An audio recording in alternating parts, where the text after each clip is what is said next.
stremi nekakvom napretku, zdravlju, sreći i uspjehu. Lijeva strana nije, ja je ne prevodim kao loša, već bilaširing, kažu manje dobra strana, dakle ide za ovom desnom stranom i naravno stremi zajedništvu, uspjehu i sreći.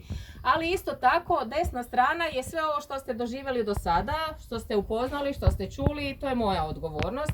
Ako imate prigovora, to je odnosi se što nisam bila odmah na ulazu, ali bili su tu oni koji su za to bili zaduženi. Dakle, sve kritike na moj račun. Sve što se dešava od sada pa nadalje je odgovornost lijeve strane, dakle suorganizatora, vašeg novog domaćina. Dakle, ako pogača nije dobro pečena, preljuta, preslana, isto tako i ova hrana, žalite se gospodinu gradonačelniku. Jer je on sudomaćin i dakle odgovornost za sve ovo dalje je izbor njegove destinacije. Ovo je šala, no međutim u prošlosti stvarno se stremilo, kad su bili veliki skupovi, da se na neki način podijeli odgovornost i da vlada harmonija i zajedništvo među onima koji su se okupili, pa je to i naša želja. Tako da nema podjeljene odgovornosti, sve smo ovo organizirali zajedno i želimo da se ovdje dobro osjećate, da sve ovo što ste potpisali uspješno izrealiziramo, da doprinesemo promicanju turizma i napretku naše županije, u čemu će nam pomoći naravno grad i gradska razina, naša turistička zajednica, vi svi ovdje iz medija prisutni uvijek prenosite i hvalite, iako možda nismo bili savršeni, vi napišete bili su odlični. Tako da u budućnosti želim sve više ovakvog druženja, da nas korona izbjegne i da svi naši ciljevi budu izrealizirani. Ručak ćemo započeti na način da ću ja sad izrezati ovu svoju desnu stranu pogače, pa ako vam se svidi, gradonačelnik reže drugu stranu pogače jer je to njegova odgovornost. Poanta je da svatko od vas dobije po komadić pogače jer se to smatra da se prenose dobre želje, blagoslov i želja za uspjehom, za zdravljem od strane domaćina.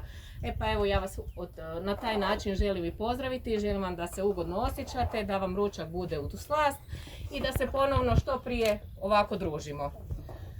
Hvala vam puno i s moje strane dobar tek, a što će reći gradonačelnik, neka izvoli. Samo ću kratko, je bilo bi sve što bi drugo rekao bi pokvarilo ovaj tvoj sjajan govor i uvertiru. Svima vama koji ste nas ugostili, i tebi i Goranu, hvala na gostoprimstvu.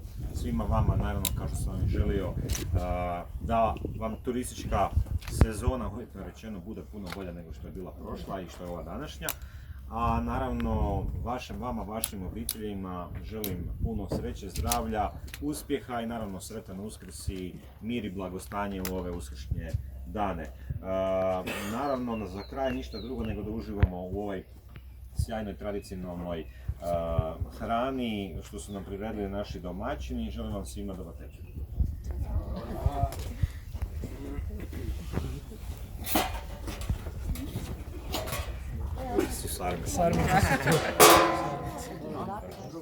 Za one koji ne znaju, ja nisam željela ponavljati jer ima naravno većina vas je ovdje već bila i znaju o čemu se radi. Ako imate bilo kakva pitanja, pojašnjenja, na raspolaganju smo.